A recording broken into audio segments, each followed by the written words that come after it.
2014년 12월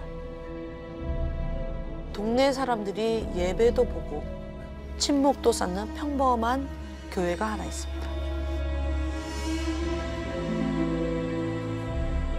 그런데 교인들이 누군가를 보면서 수군대고 있어요. 저 사람 언제부터 나온 거야? 미국에서 왔다던데?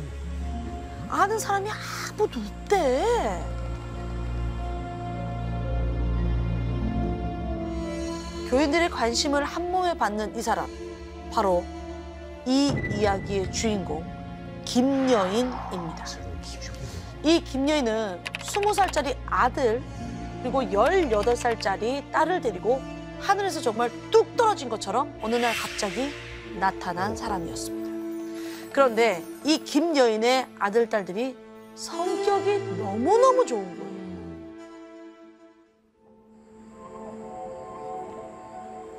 교회 아이들한테 먼저 다가가서 영어도 가르쳐주고 피아노도 가르쳐주면서 순식간에 이 교회에서 가장 인기 있는 형 누나, 교회 오빠, 교회 언니가 된 겁니다. 그러다 보니 교육에 관심 많은 엄마들이 하나 둘씩 김여인에게 모이기 시작합니다. 그 엄마들이 바로 홍 씨와 정 씨였습니다.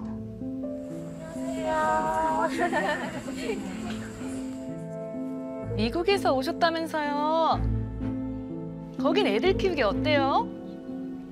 아, 유학에 관심 있으시구나. 저는 유럽을 생각하고 있는데 독일을 추천해요. 거기 가면 대학까지 무상교육 있는 거 알고 계시죠? 세상에, 그런 건 다 어떻게 하세요? 저도 저희 애들 독일로 유학 보내려고 알아보던 중이었거든요. 그 순간 정 씨와 홍 씨의 눈빛이 반짝이기 시작합니다. 동생들도 그 독일 유학 한번 생각 한번 해봐. 김여인의 현란한 말솜씨에 홀린 홍 씨와 정 씨, 마음이 슬슬 흔들립니다. 사실 가고 싶은 마음은 굴뚝이죠. 근데 아는 사람 하나도 없는 독일에서 어떻게 먹고 살아요? 아휴, 내가 그 낯선 미국 땅에서 10년 넘게 버틴 사람이야. 안 그래도 독일 가면 거기 가서 호텔 운영하면서 1층에는 한식집 차리려고 현재 사업비자 차려줄 그 변호사도 내가 다 구해놨어.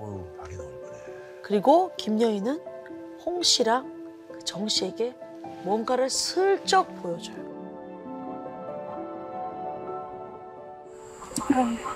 근데 내가 하나 보여줄 게 있는데 바로 김여인의 통장이었습니다. 속에 얼마야? 1십, 100천, 10억. 놀란 홍 씨와 정 씨의 손을 잡고 김여인이 차분하게 얘기를 하죠. 내가 사정이 있어서 돈이 좀 묶여 있어요. 근데 그거 금방 풀리면 교육이든 사업이든 도와주고. 너무 감사해요. 우리가 고민하지 말고 같이 가요. 감사해요, 언니. 근데 대신 초기 비용이 좀 필요한데 얼마나 쌀 월세랑 비행기값? 이 정도는 될 거야. 뭐 그 정도야. 잠깐 준비할 수 있죠. 그럼요. 결국 홍 씨랑 정 씨는 김여인을 따라 독일로 떠나기로 마음을 먹습니다. 진짜네. 그렇게 2015년 10월 독일 프랑크푸르트에는 김여인, 홍 씨, 정 씨 이 세 가족이 도착을 하게 됩니다. 김 씨는 술츠바우라는 동네에 미리 저택을 구해놓고 가족을 다 데리고 갔어요. 가운데는 좀 모여볼까요? 네. 좀 웃어야죠. 좀 환하게 웃어볼까요? 네. 좋아요. 자, 그리고 아 빨리 와요. 알았어, 잠깐만. 김여인과 김여인의 아들, 딸, 네. 그리고 홍 씨와 홍 씨의 두 아들, 그리고 마지막으로 정 씨와 정 씨 남편, 그리고 두 아들까지 이렇게 독일로 다 같이 넘어온 인원은 총 10명이었습니다. 그때까지만 해도 장밋빛 미래가 펼쳐질 거라고 생각을 했죠. 하지만 6주 뒤 이 10명 중 한 사람은 싸늘한 시신이 되고 오 뭐야? 그리고 한 사람은 살인자가 야, 한 달 반 만에. 오. 대체 그 6주간 이 세 가족에게 무슨 일이 있었던 걸까요? 독일에 도착하고 일주일이 지났을 무렵 김여인이 집에 와서 이런 얘기를 하는 거예요. 이웃 사람이 그러던데 예전에 누가 우리 집 지하실에서 목을 맸었나 봐. 그래서 이 저택이 사실 이 동네에서는 귀신이 나오는 집으로 아주 유명하다는 거예요. 근데 그 이후로 가족들에게 정말 이상한 일이 생깁니다. 가위가 눌리는 건 당연하고요. 창문에서 흰 그림자를 보거나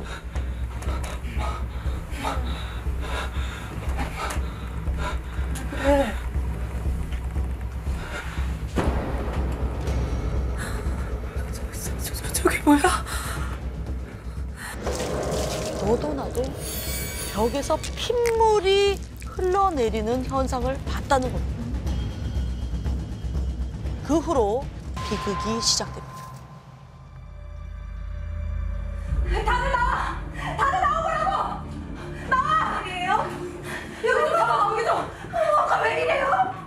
가족들이 나가보니까 김여인이 거실에서 누군가를 꽉 붙잡고 있는 거예요. 바로 정 씨의 13살 난 작은 아들이었습니다. 마구 몸부림을 치는 아이를 본 정 씨 부부가 깜짝 놀라서 달려갔어요. 아니 내가 잠을 자다가 뭔가 이상해서 눈소리가 귀신이 날 보고 있는 거야. 오 뭐야 이거 갑자기? 이 집장을 들이대니까 그 간악한 것이 여길 들어갔어. 정신 차려봐. 정신 차려. 그러니까 이 정 씨 아이에게 귀신이 씌었다는 거예요. 김여인은 귀신을 쫓을 방법을 안다면서 아이에게 막 사탄은 나가라!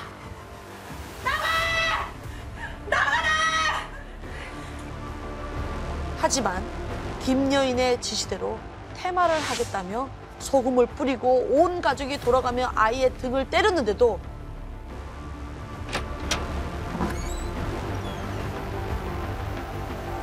아이의 이상 증세는 점점 더 심해져 가고 있는 거예요.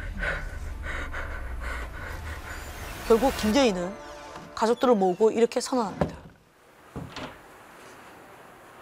저희한테 씌인 귀신이 우리를 다 죽일 거야.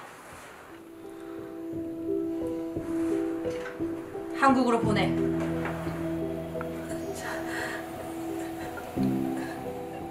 네 언니. 언니 말씀 다 따를게요. 우리 아이만 좀 살려주세요.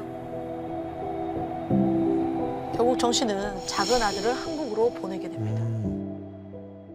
다음 날 김여인은 아이의 아빠이자 정 씨의 남편을 불러냈어요. 자네 아이를 한국으로 보내긴 했지만 영 불안해. 그러니까 자네가 한국으로 가서 아이를 위해서 특별 기도를 좀 해줘야겠어. 내가 키우던 고양이가 아주 영물이거든. 걔를 찾아서 같이 기도해. 그러지 않으면 당신 아내고 아들이고 다 죽을 거야. 아이가 귀신이 씌인 것을 보고 겁을 먹은 정 씨의 남편 역시 김여인의 말을 따라 한국으로 돌아갑니다. 하지만 사건이 또 터집니다.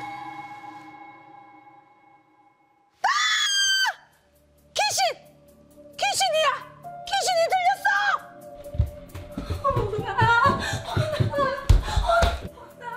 이번에는 홍 씨의 14살 난 작은 아들에게 귀신이 들린 거예요. 몸을 뒤틀며 비명 지르는 아이를 보고 홍 씨는 그 자리에 그냥 주저앉았고.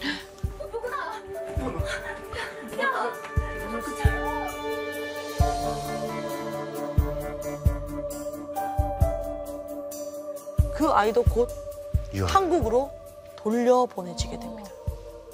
이제 술츠바오의 집에 남은 인원은 7명이 되었습니다. 하지만 이럴수록 김여인은 이겨내야 한다면서 가족들과 소리 지르면서 기도를 했죠.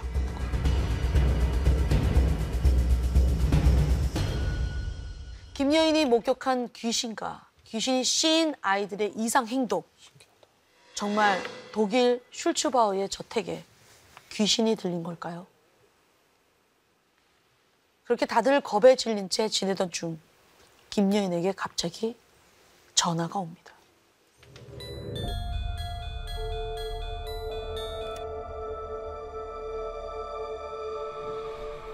네? 나가라고요? 아니, 전이랑 말이 다르잖아요. 7명이면 된다면서요. 뭔 소리야? 김여인이 전화하는 상대는 누굴까요? 7명으로 인원수를 맞춘 건데? 이 집을 구해준 부동산 중개인이었습니다. 왜? 그렇습니다. 이 귀신 소동기에는 숨겨진 이야기가 있었어요. 사실 김여인이 독일에 집을 구할 때 중개인에게 같이 살 인원이 7명이라고 얘기를 했던 겁니다. 하지만 실제로는 그보다 3명이나 많은 10명이 왔으니까 부동산 중개인이 계약 위반이라고 항의를 한 거죠. 그래서 김여인은 그간 집에 귀신이 나타났다. 귀신이 쓰였다면서 쇼예요. 정 씨와 홍 씨의 아이들을 내쫓아서 아하. 인원을 줄이려고 했던 거예요. 와, 주작이었어. 하지만 그렇게 억지로 인원을 7명으로 줄였는데도 부동산 중개인이 집에서 나가라고 요구를 한 거죠. 왜 그래? 심지어 김여인이 집 문제로 골머리를 앓는 와중에 이제 가족 중에서도 김여인을 의심하는 사람이 생기기 시작합니다. 특히 홍 씨는 지금까지 돈을 가장 많이 냈기 때문에 사실을 알면 가만히 있지 않을 게 분명했습니다. 등골이 서늘해진 김여인. 홍 씨에게 달려가 너지? 이제 보니까 네가 귀신을 불렀구나. 이게 문제야, 이게. 그렇습니다. 이제 김여인의 다음 제거 대상은 홍 씨가. 야야야. 그날 이후 김여인은 홍 씨의 핸드폰을 빼앗아서 연락을 차단한 건 물론 홍 씨가 잠을 자지 못하도록 때리고 꼬집고 온종일 그냥 몽롱하게 만들었어요. 그렇게 홍 씨의 정신을 꺾어놓은 김여인은 마침내 이렇게 명령을 합니다.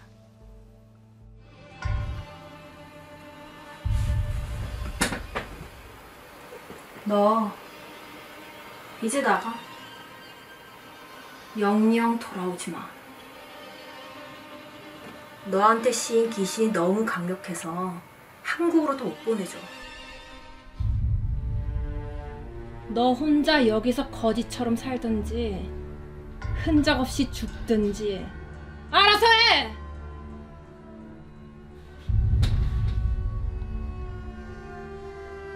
어머. 결국 홍 씨는 김여인에게 떠밀려서 차디찬 거리로 쫓겨납니다. 그냥 심지어 얼어붙을 것처럼 추운 12월 거기 엄청 추운. 한겨울이었지만 김여인은 신경 쓰지 않았어요. 그리고 귀신 나오는 집에선 더 이상 살 수 없다면서 남은 가족들을 끌고 슬츠바우의 집을 떠나게 됩니다. 이제 남은 건 김여인, 김여인의 딸 아들, 홍 씨의 큰아들, 정 씨, 정 씨의 큰아들 이렇게 6명. 술주바오 집을 떠난 6사람은 과연 어떻게 됐을까요? 어디로 갔어요? 그 결말은 정말 참혹했습니다. 2015년 12월 5일 8시.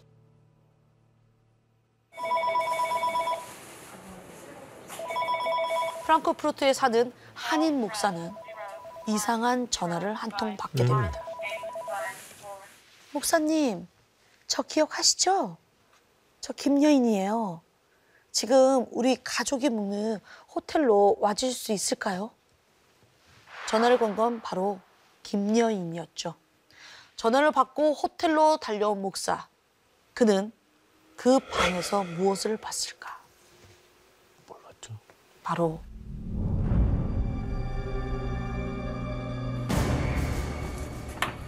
어두컴컴한 호텔 방 안에 무릎을 꿇고 둘러앉아 웅얼웅얼 기도하던 김여인과 4명의 아이들이었습니다. 그 가운데 얼굴을 수건으로 덮은 채 반듯하게 누운 이가 있었죠. 그건 바로 정 씨였습니다. 오. 정신도 어떻게 된 거야? 방 안에 들어온 목사에게 이런 말을 건네는데요. 오셨어요. 저희가 퇴마를 좀 했거든요. 뒤를 좀 부탁할게요.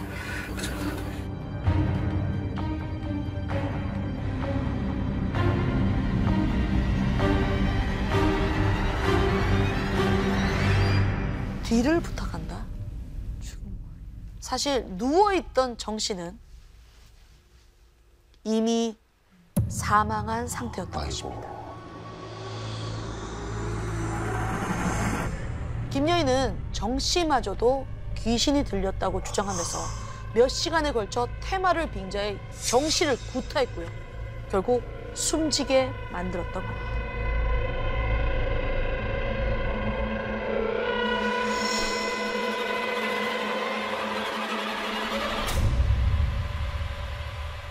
결국 김여인의 폭주는 경찰에 체포되면서 막을 내리게 됩니다. 희망에 부풀어 독일로 떠났던 홍 씨와 정 씨. 이 두 가족에겐 씻을 수 없는 상처를 남긴 채로 말이죠.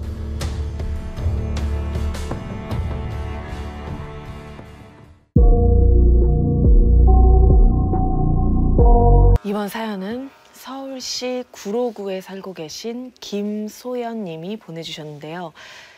여러분 혹시 꿈꾸는 자취, 로망 있으신가요? 다 있죠, 다 있죠. 뭐. 저는 큰 창이 있는 복층에 대한 로망이 있었는데요. 엄청 로망이다. 지금으로부터 6년 전인 2016년의 어느 날 서울 구로구의 한 복층 오피스텔로 이사를 가면서 그 꿈을 실현하게 됐습니다. 원래 친구와 같이 살던 저는 이제 집 계약이 끝나고 복층에서 혼자 자취를 시작하게 됐어요. 집 1층에 식탁이랑 책상이 옵션으로 있어서 자연스럽게 거실 겸 서재로 이제 사용을 하고 2층에다가 매트리스를 올려놓고 침실로 사용하기 시작했어요. 그렇게 이사 첫날 짐 정리를 다 하고 새벽이 되어서야 저는 겨우 제 몸을 매트리스 위에 누일 수 있었습니다. 복작복작하던 집에 정막이 찾아오고 슬슬 이제 잠이 들려고 하는데 뭔가 툭 하고 떨어지는 소리도 나고 신경 쓰이게 계속 알 수 없는 소음들이 들리는 거예요. 그러다 보니 괜히 소리에 예민해지게 돼서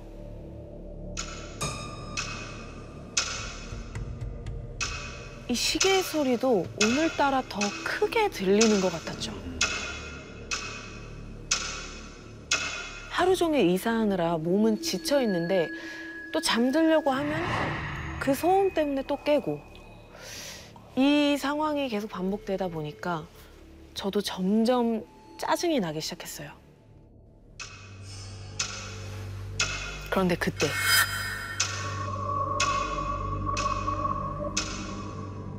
우리 집에 시계가 있었나?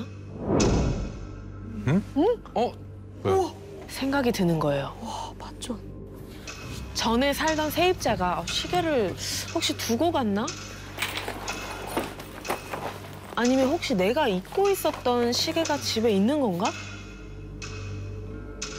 온 집안을 한참 동안 뒤졌는데 역시나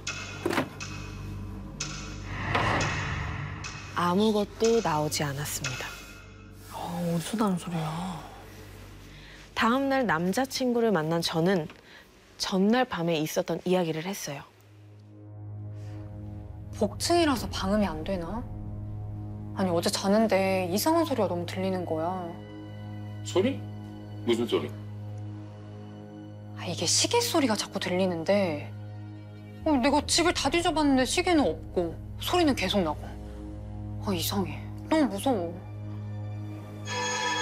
혹시 그러면 귀신 아닐까?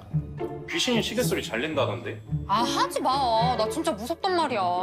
아무래도 귀신인 것 같네, 맞네. 아 하지 마. 나 진짜 무서워. 남자친구는 대수롭지 않게 그거 귀신 아니야?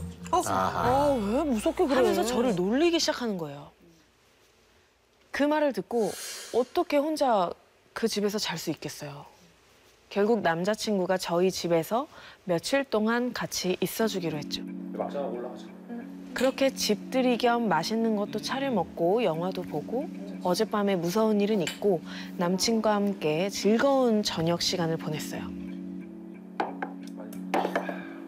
내일 출까? 응 내일 치우자. 다시 밤이 찾아오고 저희는 2층으로 올라갔어요. 누워서 한참을 대화를 하다가 남자친구가 먼저 잠이 들고 잠이 안 오던 저는 핸드폰으로 게임을 하고 있었어요. 근데 그때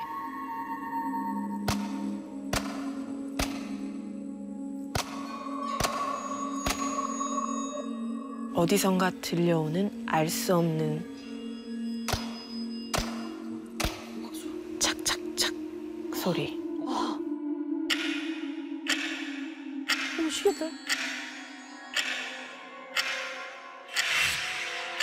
또 귀를 파고드는 시계 초침 소리.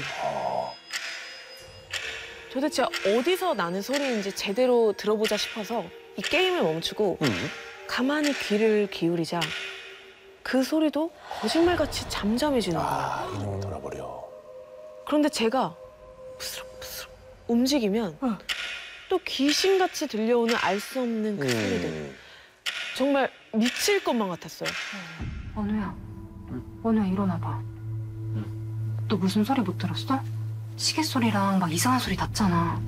아니, 아무 소리 안 났는데. 네가 귀신이 시계 소리 잘 낸다며. 방금도 그 소리 났단 말이야. 나 진짜 무서워.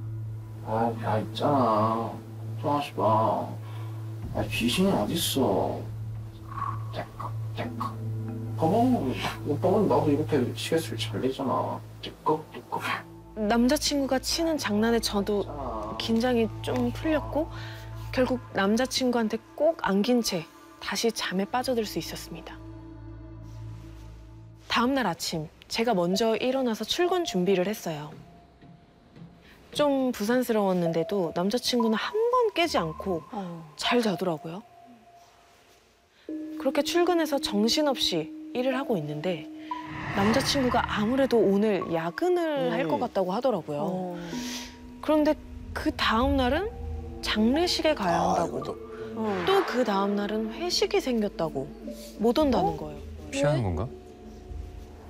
너무하다.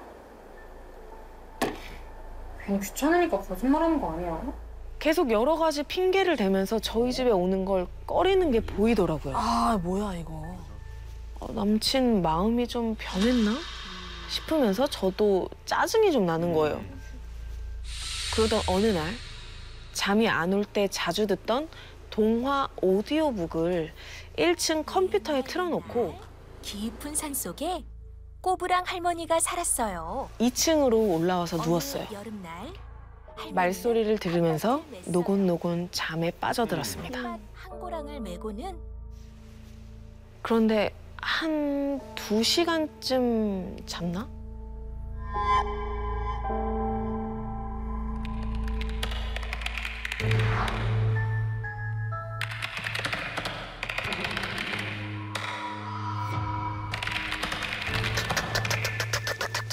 뭐야? 키보드 눌리는 소리가 들리는 거예요. 뭐야? 누가 왔다. 더 무서운 건 그 키보드 소리에 맞춰 오디오북의 같은 구절이 계속 반복 재생되고 있었어요. 새엄마는 백설공주의 얼굴을 난도질하기 시작했습니다. 백설공주의 얼굴을 난도질하기 시작했습니다. 얼굴을 난도질하기 시작했습니다. 얼굴을 난도질하기 시작했습니다. 뭔가 이상한 대사에 소스라치게 놀란 저는 바로 1층으로 내려갔어요. 그리고 컴퓨터엔 제가 틀지 않은 잔혹 동화 오디오북이 켜져 있었습니다. 다른 영상이 자동 재생됐나? 아무리 그렇다고 해도 한 번도 보지 않았던 잔혹 동화가 왜 틀어져 있지? 찜찜한 기분에 다시 오디오북을 못 틀겠더라고요. 결국 2층으로 올라와서 침대에서 이리저리 뒤척이면서 뜬 눈으로 밤을 새고 있는데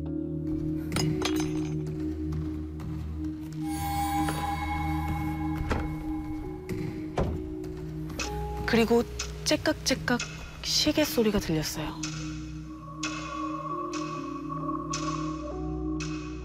아, 또 시작이구나. 그런데 처음에는 1층 쪽에서 들리던 그 소리가 점점 저에게 가까워지는 거예요. 더 가까워지고 점점 더 다가오더니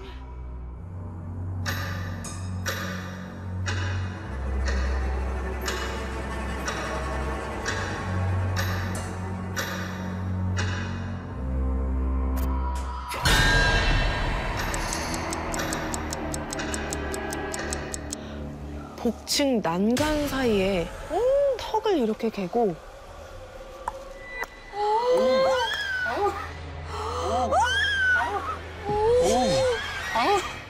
그 여자는 제가 누워있던 매트리스를 확 잡아 끌었어요. 그 괴력에 이끌려 가던 중에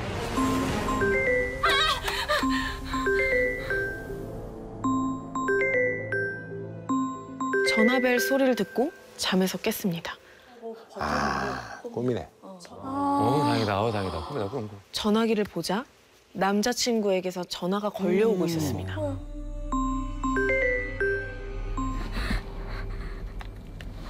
원우야, 소연아, 너네 집에 내가 갔어야 되는데 내가 미안해. 난 그래도 방금 악몽 꾸고 있었는데 네가 전화해줘서 깼어. 고마워. 악몽? 어떤 악몽? 저 혹시 소연아, 너 그 창문에... 아니다, 아니야. 뭔데? 얘기해봐. 제가 악몽을 꾸고 있었다고 하니까 횡설수설 정신이 없는 거예요. 한참을 뜸들이던 남자친구는 저에게 혹시 창문을 봤냐고 물어봤고 창문을 바라본 그 순간 저는 울면서 그 집을 뛰쳐나올 수밖에 없었습니다. 창문에 뭐 있어? 뭐 있어?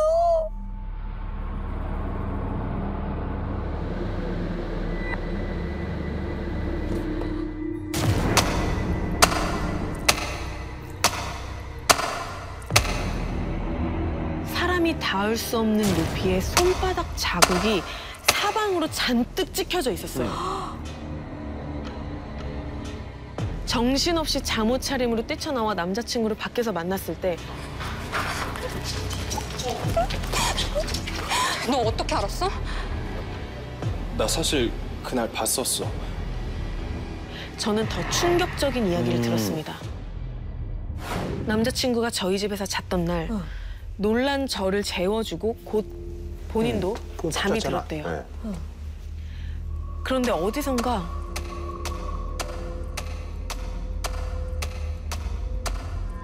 그 소리에 뭐지? 하고 슬며시 눈을 떴는데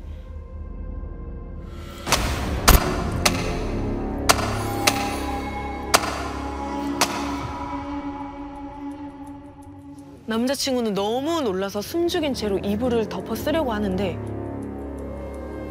실수로 그랬더니 그 여자가 남자친구 쪽으로 고개를 휙 돌리더니 엄청나게 빠른 속도로 남자친구 바로 위쪽 천장까지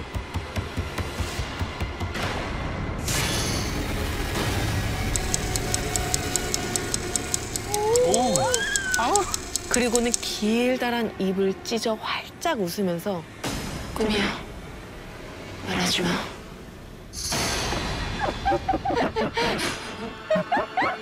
그 상태로 남자친구는 바로 기절을 해버렸고 다음날 아침까지 제가 출근하는 소리를 듣고도 일어나지 못했대요. 겁먹어가지고 눈을 못 떴구나. 넌 어떻게 그 여자를 봤으면서 나한테 얘기를 안 해줄 수가 있어? 같이 있어주지도 않고. 아니, 너 집 계약도 한참 남았고 그다음에 이 얘기하면 너무 무서워할 것 같아서 그래서 얘기 못했어. 저는 그 길로 복층에 있던 짐을 다 옮겼어요. 그리고 몇 개월 동안 월세랑 관리비만 내면서 빈 방으로 방치를 하다가 방을 뺐습니다. 당연히 그래야지.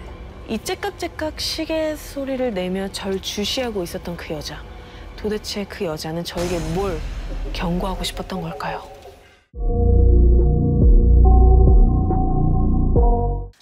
시작하겠습니다. 어젯밤에 어떤 애가 와서 같이 가자고 자기랑 놀자고 했다. 수리 씨는 어렸을 때부터 가위에 자주 놀려서 이상한 것들을 보곤 했어요. 그리고 또 이상한 목소리를 들었던 적이 많았죠. 가위에 눌릴 때면 병원복을 입은 아이, 검은 양복을 입은 아저씨, 가지각색의 귀신들을 보곤 했어요. 이들은 항상 수리 씨 곁에서 나랑 같이 가자, 나랑 같이 놀자 이런 말을 중얼거리는 경우가 많았죠.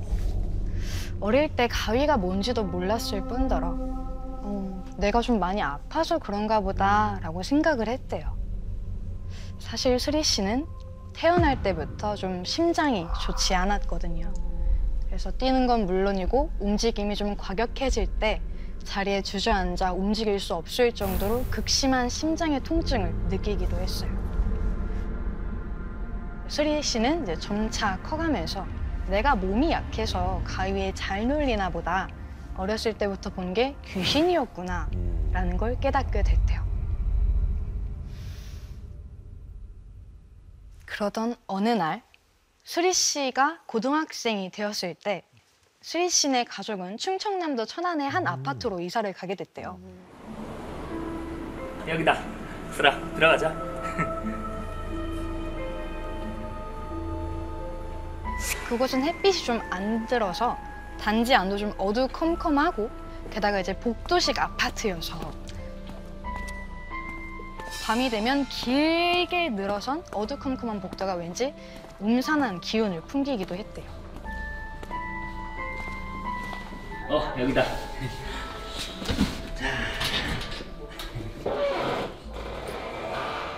수리 씨의 새 방은 복도 쪽으로 창문이 나 있는 그런 방이었어요. 좀 무겁고 좀 불안한 마음에 별로 쓰고 싶진 않았지만 선택의 여지가 없어서 쓰게 됐는데 아유, 수라, 걱정하지 마. 이거 엄청 튼튼해. 야, 이거 봐. 어서 한번 해봐. 야, 그치? 수리 씨는 이제 마음이 조금 놓였지만 이제 그래도 창문은 항상 닫아놓고 생활을 했다고 해요. 그런데 이상하게 이사를 간 그맘때쯤부터 가위에 더 자주 눌리게 됐대요. 하루는 또 자려고 누웠는데 너무 더워서 창문을 반쯤만 살짝 열어놓고 잤대요. 네. 한참 자고 있는데 갑자기 머리카락이 곤두서면서 한기가 싹 돌기 시작했대요. 수리 씨가 나 또 가위에 눌렸나 보다 하고 힘겹게 눈을 떴는데 창문 밖 복도에서 뭐가 슉 지나갔대요. 근데 발소리가 안 났대요. 그래서 수리 씨가 새벽이라 주민분들이 이제 좀 조심조심 했나 보다 이제 생각을 하고 이제 다시 창문 쪽을 바라보는데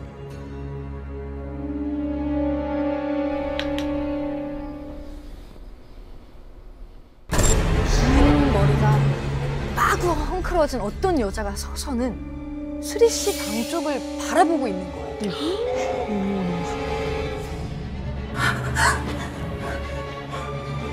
너무 놀라서 깜빡 이러는 순간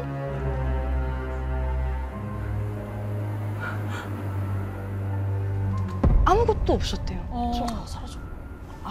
내가 좀 잘못 봤나 보다 싶어서 수리 씨는 무서운 마음에 슬그머니 일어나 창문을 닫았대요.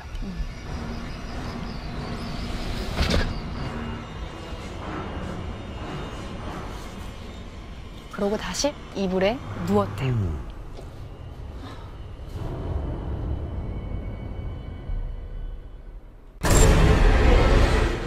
아니 아까 밖에 서 있던 그 여자가 방 안 구석에 서 있는 거예요. 이거 해봐.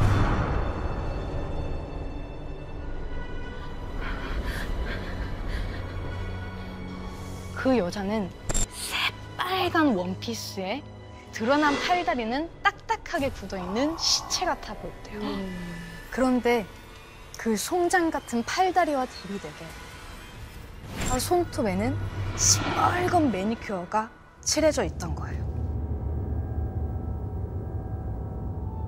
수리 씨는 너무 무서워서 두 눈을 꾹 감고 이 시간이 지나가기를 꾹꾹 기다렸다고 해요. 버티자, 괜찮다. 아침이 오면 사라진다, 괜찮다. 그런데 그때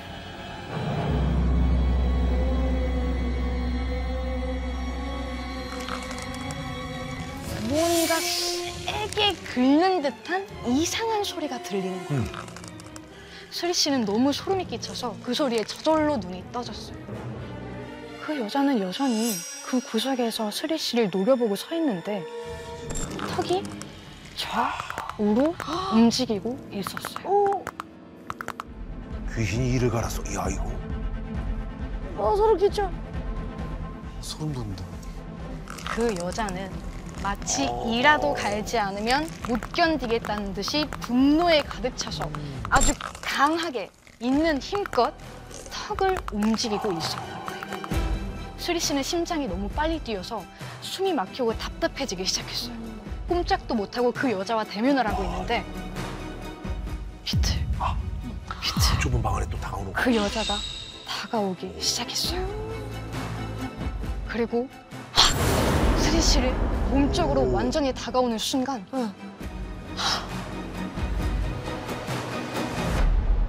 수리 씨는 가위에 풀리면서 일어났어요.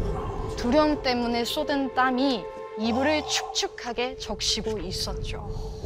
마치 죽임을 당할 것 같은 공포를 느낀 수리 씨는 날이 밝을 때까지 잠들지 못했어요. 다음 날 수리 씨는 끔찍한 고통을 또 마주하게 됩니다. 또 공포구나.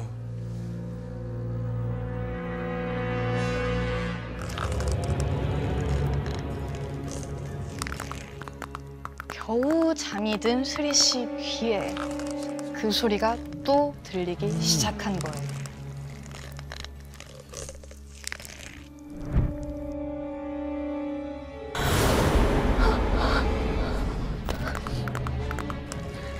수리 씨는 눈을 꼭 감고 그래, 어서 빨리 이 순간이 지나가길 바랬어요. 그런데 이번엔 그 소리가 점점 더 가까운 곳에서 들리나 싶더니 귓가로 들리기 시작하는 거예요. 빠드득 빠드득. 마치 스리 씨 귀를 씹어먹어 버리겠다는 듯이 가까이 딱 붙어서요.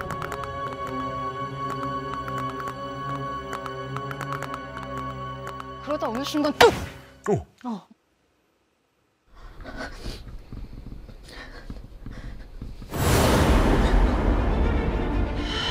귓가에 한기가 서리기 시작했어요. 그리고 작은 속삭임이 들리기 시작했죠.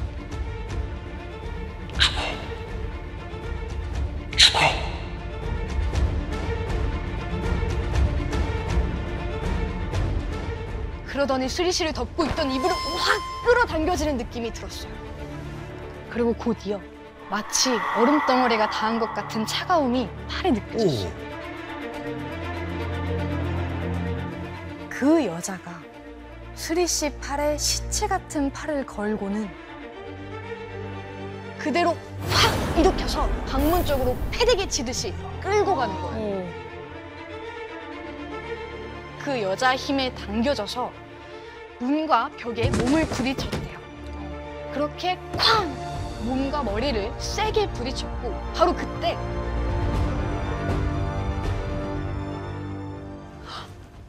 가위에 풀리면서 잠에 깼대요. 가위가 네. 너무 세다, 가위가. 일어나서 앉아서 급하게 숨을 몰아쉬고 있는데 이불이 방문 쪽으로 가 있는 거예요. 스리 씨는 온몸에 소름이 돋아서 몸이 부르르르 솟으라쳤다고 해요. 헉헉거리면서 겨우 정신을 차리는데 분명히 가위에서 깼다고 했어요, 저는. 근데 빠드득 빠드득 빠드득 그 여자 입에서 났던 끔찍한 소리가 계속해서 들리기 시작하는 거예요. 깼는데? 네. 뭐지? 분명히 깼는데? 당황한 스리 씨는 방을 둘러봤어요. 그 소리는 방 창문 쪽에서 나고 있었던 거예요. 밖에 있어서 그럼? 스리 씨는 힘겹게 몸을 일으켜 천천히 창문 쪽으로 다가갔어요. 그리고 덜덜 떨리는 손으로 창문을 확 눌렀죠. 창문을 연 스리 씨는 정체불명의 눈과 마주쳤어요. 스리 씨 방 창에 방충망을 자르고 있었던 거죠. 스리 씨는 너무 놀라서 비명도 나오지 않고 창문을 잡은 그대로 굳어서 움직일 수가 없었어요. 그 남자는 스리 씨를 휙 보더니 방범창 사이로 손을 넣어서 스리 씨를 잡으려고 했어요. 어머머머. 미쳤어. 스리 씨는 그제야 뒤로 화들짝 급하게 물러나면서 비명을 지른대요. 곧이어 남자는 나지막한 목소리로 욕을 내뱉더니 출구 쪽으로 잽싸게 도망을 갔다고 해요. 그 스리 씨 비명에 놀란 아버지가 방으로 달려오셨고 어떤 아저씨가 창문에 상황을 들은 아버지가 급히 복도로 달려나갔지만 누구야? 이미 그 남자는 도망간 상태였어요. 그리고 아빠가 방 창문을 확인해 보니까 방범창은 이미 나사가 다 풀려져 있는 상태였고 야, 큰일 날 뻔했네. 만지기만 해도 또 훌렁 벗겨지는 아하. 그런 상태였고 방충망은 잘려져서 해요.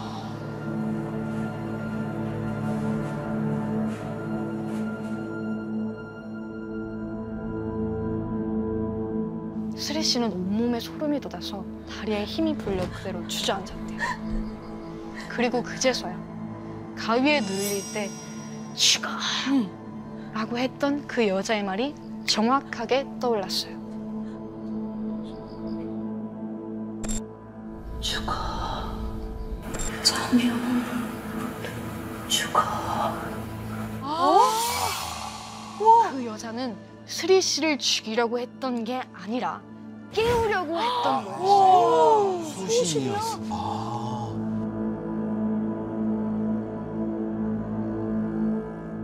그리고 위험한 방에서 데리고 나가려고 했던 거죠. 그래서 걔 끌었구나.